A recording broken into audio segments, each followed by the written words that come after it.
Hi everyone, welcome to my painting diary, chapter 27, and this is April 2022.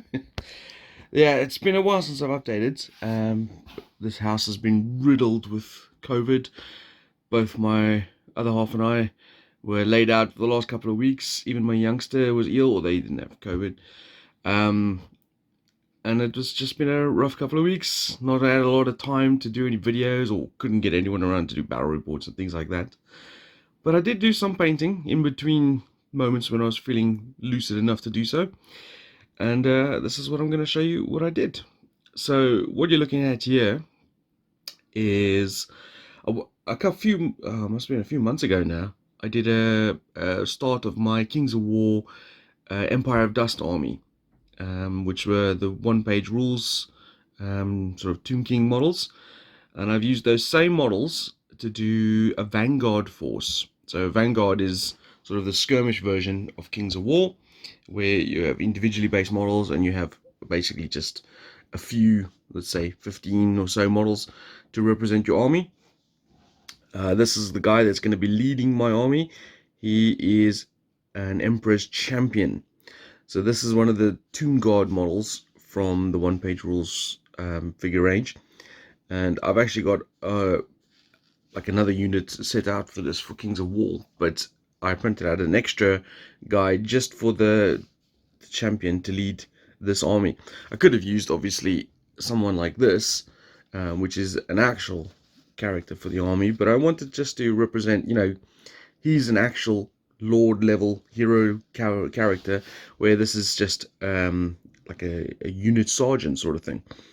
But for this sort of skirmish style game, lower down you go, the pecking order, the less likely you are to be a huge hero, in my estimation. So that's what I've done here. I'll come back to this guy. And then there's also a wizard. So you can see he's called a rune priest or something. His arm broke off, and literally when it hit the floor, it disappeared. But because they're kind of like an undead range, well, not kind of, they are an undead range. I didn't think it mattered too much, so I just left it. And if I, get around to it, I might print off another, glue it back on. But at the same time, I'm not too bothered. He's fine as it is. And then, obviously, I got a couple of the basic skeletons, which is the skeleton warriors. The bases are also from one-page rules, which I printed out. When I originally printed them out, I didn't think they were that detailed enough. In fact, I still have a little bit of that opinion.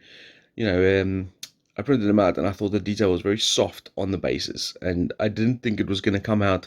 I thought it was kind of like a waste. Like, I've printed out these bases and you're barely going to notice that they are printed bases. I mean, if you have a look at some of these other fellas, like this one, you can barely notice that there's flagstones underneath. But once I painted it and added some details to it, it didn't bother me that much, so I'm happy with the bases as is. I added little bits of details to the bases, like you can see there's little scarabs, and some of them have scorpions on, and so on. But I got a bit of variety. I got a couple of infantrymen, I've got a few bowmen, I got some mummies, which, so I haven't played Vanguard yet, but I just printed off a few bits and pieces that'll, get me started. So I got a couple of characters and various options for the infantry units. And then while I was busy with that, these three over here are characters for the actual Kings of War army. So you notice they're based differently. And in fact, these guys should, if I'm not mistaken, should really be based on bases those sizes. But what I've done here is I based them on these size because Dungeon Saga uses these size bases as well. So I could use these for Vanguard or Dungeon Saga. And I have an idea for using it in both of those games as well. But nonetheless, while we're talking about Kings of War, these are going to be the heroes for my Kings of War army. So this is the one-page rules Pharaoh champion. So he's the hero level character. This lady over here is the queen or the sorceress. This is also from one-page rules. And This is quite a cool model, actually. This is one of the very first models I actually printed out when we got our 3D printer. I quite like this figure, and I was like, yeah, let's see how the quality comes out. So when it came out, and I was quite impressed with the quality and happy with the look, I was like, you know what? Let's do a Tomb King's Army, or Empire of Dust, or Eternal Dynasties, or whatever you want to call it. So these two were some of the characters we printed out. I actually have a mounted version of him as well that I might or might not use. But then this guy over here, this is actually from a company called Titan Forge. And you can see I printed out him slightly bigger, and of course he's mounted on a rock, than the others, because he is what I would call the God King, the Emperor Pharaoh, the Tomb King. So he was a really cool model. I really liked him. I don't know if you're getting the best quality of picture right now, but he was a big, imposing, cool looking Egyptian pharaoh looking dude. And so I thought, right, he'll lead the army, and those will be his sub commanders. So we've got a champion, or a hero level figure, and a sorcerer, and then of course, if need be, although not based correctly as well, I have another sorcerer over there.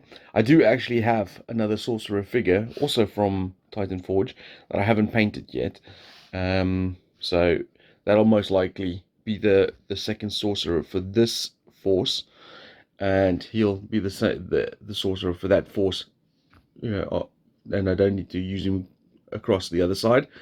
But that is my Kings of War Vanguard force for the most part. I still got a few more bits and pieces that I want to add to this, because for some reason I don't build out a list more often than not. I just paint out a load of figures, and when it comes to the scenario or the theme or the narrative, then I just pick and choose from there. So I found this cool genie figure that I want to use, and there's one or two other figures that like swarms and so on. And for these guys, I've got a few more characters that I need to add. And for what it's worth, in case you couldn't remember or haven't seen what my Kings of War army is going to look like, this is one of the mummy regiments. And the characters come separate. They don't join units in this game. So there's that. So that is some things I've added for my Eternal Dynasties. Let's see what else I've done. So in the last chapter, I showed you that I did some World War I Japanese for Wargames Atlantic, and some odds and sods like the Japanese Civil War or whatever it was, the Boxers' Rebellion. This is the Russian version. So over here we have some World War I Russians, and their variants with gas masks. And then these are called the Reds from the Civil War. This is all one box set. Well, these aren't the plastic box set. That's not going to be out for a while. These are just the figures that I've printed out to paint for the cover art of the box set.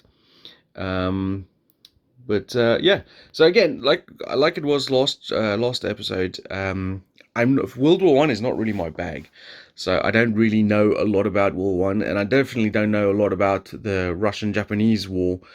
Just before that, as far as I'm concerned, it was mostly a sea-based war. But I mean, obviously there were some land excursions. But I like I said, I don't know a lot about that.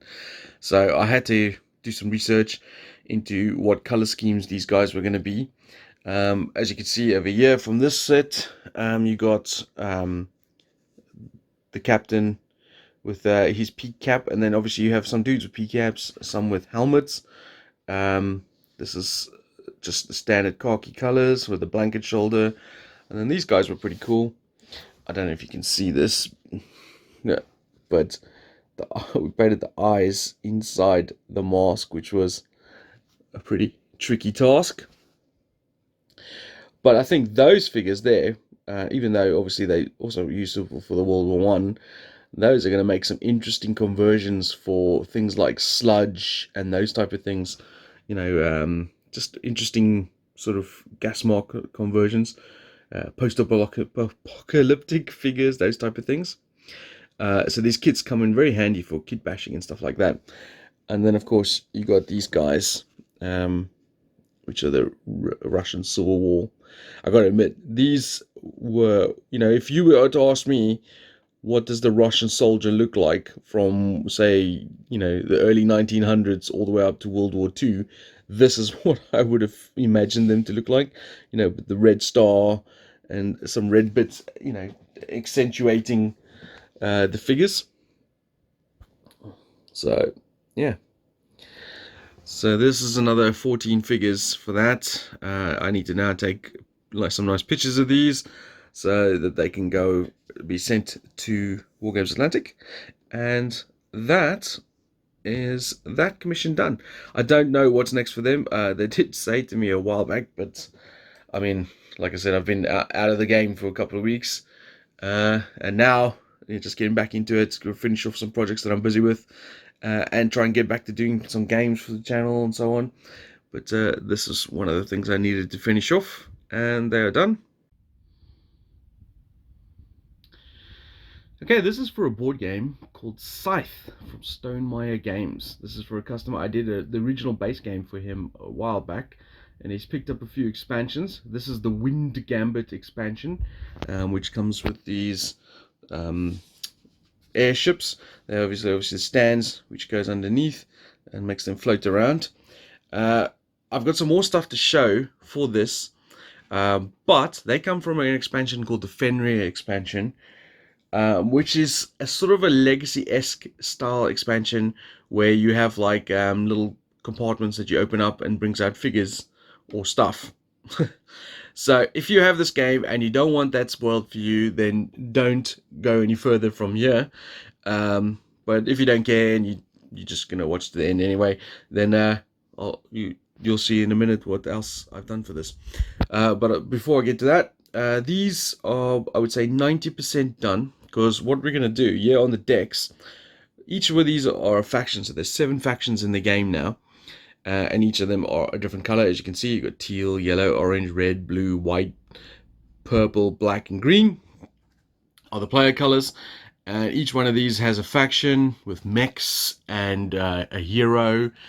And they all have their own emblems or shield symbols or whatever you want to call it. And we're going to put those shield symbols, we're not going to paint them on, we're going to print them out and then stick them on like as stickers on the decks here. Ooh, excuse me. And to basically just add a little bit more flourish to that. And then also the other thing we're going to do is painting the windows at the bottom here. But by the time I do another one of these diaries, they won't be here anymore. So you can either see the features on our Facebook page, or of course just check out what I've done up to this point. So these are the 7 landships. They're exactly the same model. Obviously I've just added the different colors, so you can see like this is the red one, and I've just accentuated certain areas to be red so that when this is on the board itself, you know exactly that this is the red player.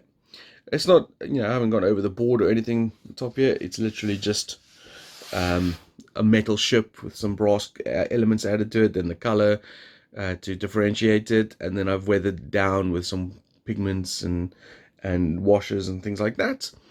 And that's that. So those are the 7 ships. So let's move those back for a second, and then I can show you. So the Fenrir expansion actually comes with 2 factions, which is the teal and the orange. And I've not played the Fenrir expansion, so I don't know for sure. But the orange comes with its own mechs. So these are huge. I mean, they are by far and away the biggest mechs in the game. By far and away. And their own character. So that's their faction done. This is one of the factions. They come in one of the sealed boxes. Now, when I painted these, obviously I'm going to put them back into that box, seal them up, put them back into the box, and then when the players are doing their thing, this will be unlocked for them and revealed. So it's a kind of a weird situation for a commission, because if they don't ever play the game, they'll never see the figures being painted or have been painted.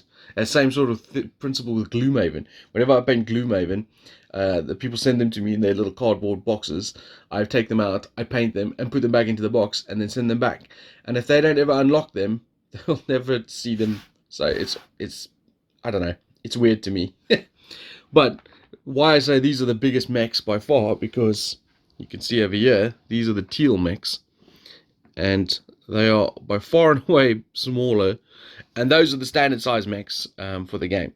So these are chunky boys, and those are the mechs. This is the character that goes with that one. She's got a little robot dog. All the characters have like a pet familiar. His one is the owl, and then there's a guy riding a bear, and someone is a lot. Excuse me. A lot of different characters with their pets, and then this was one of the other characters. I think his name is Tesla. So comes on this little Tesla bike, and that's it. So that's a commission for Scythe.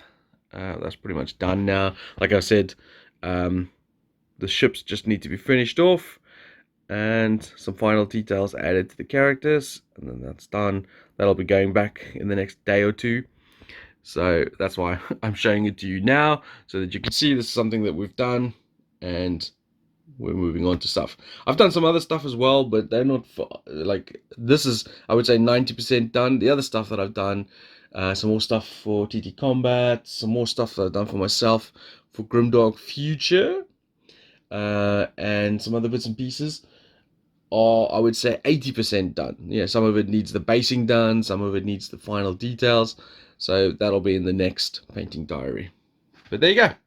So another batch of figures done for you guys to see. The diaries continue. Now that we're healed up, we've got some battle reports coming hopefully in the future. I'll get the guys around so we can play some games. Yeah, so thank you for watching, and we'll see you guys soon. Bye bye.